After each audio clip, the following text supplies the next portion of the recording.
नमस्कार फ्रेंड्स, मी ॲडव्होकेट संजय गुरव. आज आपण भारतीय न्यायसंहिता BNS या कायद्यातील कलम 58च्या तरतुदी आज आपण सविस्तरपणे समजून घेणार आहोत. तर भारतीय न्यायसंहिता BNS कायद्यातील कलम 58 हे जुन्या भारतीय दंडसंहिता म्हणजेच IPC मधील कलम 92शी संबंधित आहे. हे कलम सामान्य अपवाद जनरल एक्सेप्शन अंतर्गत येते आणि मुख्यत्वे अति आणीबाणीच्या परिस्थितीत इन एमर्जन्सीमध्ये जिथे व्यक्तीची संमती कन्सेंट घेणे अशक्य असते अशा वेळी तिच्याच फायद्यासाठी सद्भावनेने केलेल्या कृत्याला कायदेशीर संरक्षण देते. कलमाचे नाव आहे संमतीशिवाय एखाद्या व्यक्तीच्या फायद्यासाठी सद्भावनेने केलेले कृत्य. कलमाची व्याख्या कशी आहे? तरतुदी काय आहेत कलमामध्ये? एखाद्या व्यक्तीच्या संमतीशिवाय कन्सेंट न घेता तिच्याच फायद्यासाठी सद्भावनेने गुड फेथमध्ये केलेली कोणतीही गोष्ट त्यामुळे होणाऱ्या इजेमुळे गुन्हा ठरत नाही. जर परिस्थिती अशी असेल की त्या व्यक्तीला आपली संमती दर्शवणे अशक्य असेल किंवा ती व्यक्ती संमती देण्यास अक्षम असेल किंवा तिचा कोणताही संरक्षक गार्डियन किंवा कायदेशीर ताबा असलेली व्यक्ती उपलब्ध नसेल ज्याच्याकडून वेळेवर संमती घेणे शक्य आहे. ह्या अंतर्गत अटी आणि मर्यादा काय आहेत? तर पहिली अट आहे, हे संरक्षण जाणून बुजून मृत्यू घडवून आणण्यास किंवा मृत्यूचा प्रयत्न करण्यास लागू होणार नाही. दुसरी अट आहे, मृत्यू किंवा गंभीर दुखापत टाळणे किंवा एखाद्या गंभीर आजार बरे करणे या व्यतिरिक्त इतर कोणत्याही हेतूसाठी मृत्यू होण्याची शक्यता आहे हे माहीत असताना केलेले कृत्य या कलमात बसणार नाही. तिसरी अट आहे, मृत्यू किंवा दुखापत टाळणे या व्यतिरिक्त केवळ स्वेच्छेने दुखापत करणे किंवा त्याचा प्रयत्न करण्यास हे कलम संरक्षण देत नाही किंवा या कलमाअंतर्गत संरक्षण मिळणार नाही. चौथी अट आहे, हा अपवाद अशा कोणत्याही गुन्ह्याच्या चिथावणीला लागू होणार नाही ज्या गुन्ह्याला हे कलम थेट संरक्षण देत नाही. सोप्या शब्दात ह्या तरतुदी समजून घेऊया. स्पष्टीकरण काय आहे? तर कायद्यानुसार कोणत्याही वैद्यकीय उपचारासाठी किंवा कृत्यासाठी व्यक्तीची किंवा तिच्या पालकांची संमती आवश्यक असते कलम 54 आणि 55 नुसार. परंतु काही वेळा अशी आणीबाणीची परिस्थिती निर्माण होते जिथे रुग्ण बेशुद्ध असतो, संमती देऊ शकत नाही आणि त्याचे नातेवाईकही आसपास नसतात. अशा वेळी जर त्याचा जीव वाचवण्यासाठी डॉक्टरांनी किंवा कोणत्याही नागरिकाने तातडीने निर्णय घेऊन कृत्य केले तर त्याला गुन्हेगार मानले जात नाही, जरी त्या कृत्यामुळे रुग्णाला काही इजा झाली असली तरीही. आता काही उदाहरणं बघूया. पहिलं उदाहरण आहे बेशुद्ध रुग्णाचे उदाहरण. हा एक रस्ता अपघातात गंभीर जखमी होतो आणि बेशुद्ध पडतो. नावाचा सर्जन त्याला रुग्णालयात आणतो. च्या लक्षात येते की जर तातडीने च्या डोक्यावर शस्त्रक्रिया केली नाही तर तो मरेल. बेशुद्ध असल्याने संमती देऊ शकत नाही आणि त्याचे नातेवाईकही उपलब्ध नाहीत. हा सद्भावनेने शस्त्रक्रिया करतो. दुर्दैवाने चा मृत्यू होतो. येथे ने कोणताही गुन्हा केलेला नाही. उदाहरण 2. दुसरं उदाहरण, घरफोडीचे वाघाचे उदाहरण. ला एक वाघ उचलून नेतो. हा लांबून वाघावर गोळी झाडतो. त्याला माहीत असते की ही गोळी ला लागण्याची शक्यता आहे, पण वाघाला न मारल्यास चा मृत्यू निश्चित आहे. ची गोळी वाघाला लागण्याऐवजी ला लागते आणि जखमी होतो. ने च्या संमतीशिवाय पण त्याचा जीव वाचवण्याच्या फायद्यासाठी हे कृत्य केल्यामुळे तो निर्दोष आहे.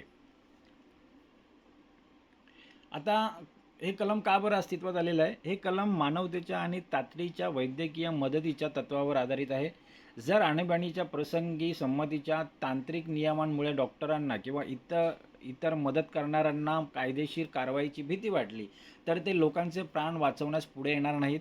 वेळेवर मिळणारा उपचार हा संमतीच्या तांत्रिकतेपेक्षा मोठा आहे हे स्पष्ट करण्यासाठी हे कलम अस्तित्वात आलेलं आहे. कलमाचे महत्त्व आणि उद्दिष्ट काय आहे?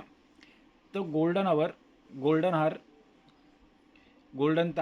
हावरचे रक्षण, अपघातानंतरच्या अत्यंत महत्त्वाच्या काळात कायदेशीर प्रक्रियेत वेळ वाया न घालवता जीव वाचवण्याला प्राधान्य देणे. दुसरा आहे मदत करणाऱ्यांचे मदत करणाऱ्यांचे रक्षण, रस्त्यावरील अपघातात किंवा आपत्तीत अनोळखी लोकांचा जीव वाचवणाऱ्या नागरिकांना कायदेशीर कवच देणे. नंतर आहे सद्भावनेचा आधार, गुन्हेगारी हेतून नसलेल्या आणीबाणीच्या निर्णयांना गुन्ह्यातून वगळणे. ते हे या कलमाचे महत्त्व आणि उद्दिष्ट आहे. आता ह्या कलमासंबंध असलेले लॅटिन मॅगझिन कोणत्या तर समजून घेऊया. हे कलम प्रामुख्याने नेसेसिटियास इंड्युसिएट प्रिव्हिलेजम क्वाडे ज्युरा प्रेवेटा या तत्वाशी संबंधित आहे. याचा अर्थ काय होतो तर गरज किंवा अनिवार्यता ही खाजगी अधिकारांवर विशेषाधिकार निर्माण करते. म्हणजे येथे संमतीच्या अधिकारावर विशेष अधिकार निर्माण करते. तसेच हे डॉक्ट्रिन ऑफ नेसेसिटी गरजेचा सिद्धांताचा एक भाग आहे. कलमाचे उल्लंघन, शिक्षा आणि उपाय काय आहेत समजून घेऊया. उल्लंघन, जर कृत्य करणाऱ्यांकडे संमती घेण्यासाठी पुरेसा वेळ उपलब्ध होता तरीही त्याने संमती न घेता कृत्य केले तर या कलमांचे उल्लंघन होते. दुसरा पॉईंट आहे की रुग्णाच्या फायद्याव्यतिरिक्त उदाहरणार्थ अवयव तस्करी किंवा अनैतिक प्रयोग कृत्य केले, अशा प्रकारांचे कृत्य केले असल्यास संरक्षण मिळत नाही. जाणीवपूर्वक मृत्यू घडवणे किंवा हानी पोचवणे या कलमाच्या मर्यादेबाहेर आहे. तर हे कलमाचे उल्लंघन होऊ शकतं. आरोपीला शिक्षा काय होऊ शकते तर उल्लंघन झाल्यास कृत्य करणाऱ्यावर बेकायदेशीर कृत्य, दुखापत किंवा सदोष मनुष्यवधाचा गुन्हा दाखल होऊ शकतो. BNS नुसार शिक्षा होऊ शकते.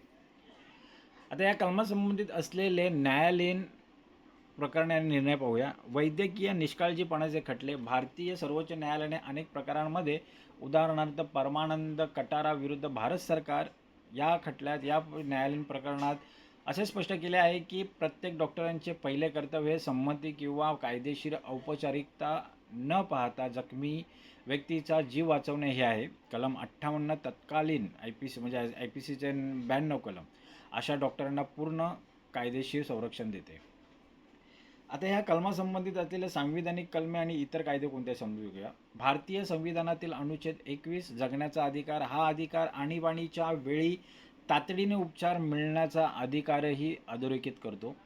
मोटार वाहन कायदा किंवा संबंधित गुड सॅमॅरिटन मार्गदर्शक तत्त्वे. अपघातातील जखमींना रुग्णालयात नेणाऱ्या नागरिकांना पोलीस किंवा कोर्टाच्या त्रासापासून संरक्षण देणारे नियम या कलमात बळ देतात.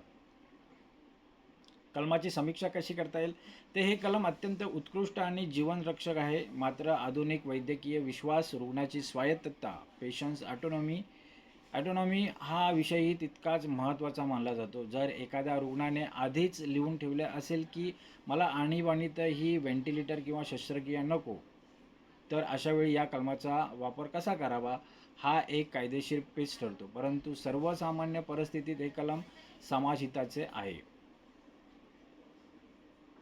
निष्कर्ष काय काढता येईल या कलमाचे तर BNS भारतीय न्यायसंहिता कायद्याचे कलम 58 हे आणीबाणीच्या प्रसंगी देवदूतासारखे काम करणाऱ्या व्यक्तींच्या पाठीशी उभे राहणारे कलम आहे.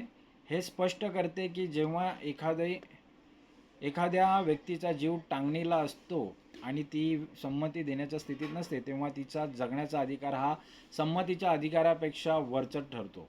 कायदा अशावेळी मानवी प्रामाणिकपणाला आणि तत्परतेला गुन्हेगारीपासून मुक्त ठेवते. तर मित्रांनो, आज आपण भारतीय न्यायसंहिता BNS या कायद्यातील कलम 58 या कलम 58च्या तरतुदी आज आपण सविस्तरपणे समजून घेतलेल्या आहेत.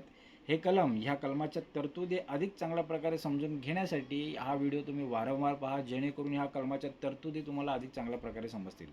असेच कायदेविषयक ज्ञान मिळवण्यासाठी, कायदेविषयक माहिती मिळवण्यासाठी आमचं चॅनल सबस्क्राईब करा, लाईक करा, शेअर करा आणि आपल्या प्रियजनांना, मित्रांना फॉरवर्ड करा, जेणेकरून त्यांनाही कायदेविषयक ज्ञान मिळेल, त्यांनाही कायद्याची माहिती होईल. तर आज आपण इथंच थांबूयात. धन्यवाद.